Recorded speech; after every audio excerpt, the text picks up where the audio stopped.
ఈరోజు సన్నం సేమియాతోని పాయసం చేసి చూపిస్తా. ఇది ఇట్లా లిక్విడ్ లాగానే ఉంటది.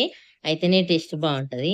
ఇట్లాంటి మంచి రెసిపీస్ కోసం నా ఛానల్ కుకింగ్ విత్ సృజనాని సబ్స్క్రైబ్ చేసుకొని నా రెసిపీని ఫాలో అవ్వండి.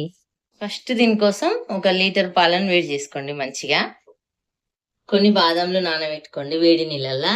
తొందరగా నానిపోతాయి వేడి నీళ్ళల్లో నానబెడితే. ఇవి మంచిగా కలుపుతూ మరగబెట్టుకోవాలా, లేకపోతే కిందికి అంటుకుపోతాయి మళ్ళీ. పాలల్లో కొంచెం కుంకుమ పువ్వు వేసి నానబెట్టుకున్నా. ఇది మీ ఇష్టం అండి, లేకున్నా పర్వాలేదు. ఇప్పుడు ఈ గ్రైండర్లో పొట్టు తీసుకున్న బాదం కొన్ని పాలు వేసుకొని మెత్తని పేస్ట్ లాగా గ్రైండ్ చేసుకోవాలా. గిన్నెలో కొంచెం నెయ్యి వేసుకోవాలా. ఇప్పుడు ఆ నెయ్యిలో ఆ సేమియా వేసుకొని కొంచెం ఒక 5 నిమిషాలు మంచిగా ఫ్రై చేసుకోవాలా. కలర్ చేంజ్ అవుతుంది. ఇవి నార్మల్ సేమియా కాదు, మనలాంటివి. చూపిస్తాయి మీకు ఎట్లుంటాయో.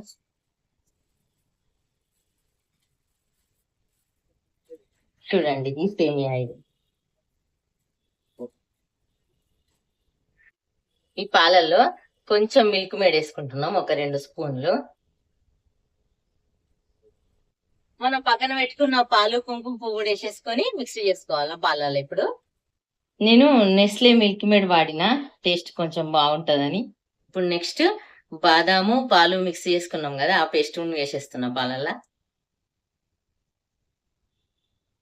ఇప్పుడు మనం ఫ్రై చేసుకున్న సేమియాని కూడా పాలల్లో వేసేసుకొని మళ్ళీ బాదం మొత్తం ఒకసారి మంచిగా మిక్స్ చేసుకోవాలా. కింద స్టవ్ ఆన్లోనే ఉంచండి, ఆఫ్ చేయొద్దు. ఇప్పుడు షుగర్ వేసుకుంటున్నా. మీ తీపిని బట్టి వేసుకోండి. నాకైతే 1 కప్పు షుగర్ పట్టింది. దీంట్లోకి డ్రై ఫ్రూట్స్ వేయించుకున్నాను నెయ్యిలా. కొన్ని బాదాము, సారా పలుకులు, ఇవి బ్లాక్ కిస్మిస్, పిస్తా. ఆ డ్రై ఫ్రూట్స్ మొత్తం వేసేసుకోవాలి. ఇప్పుడు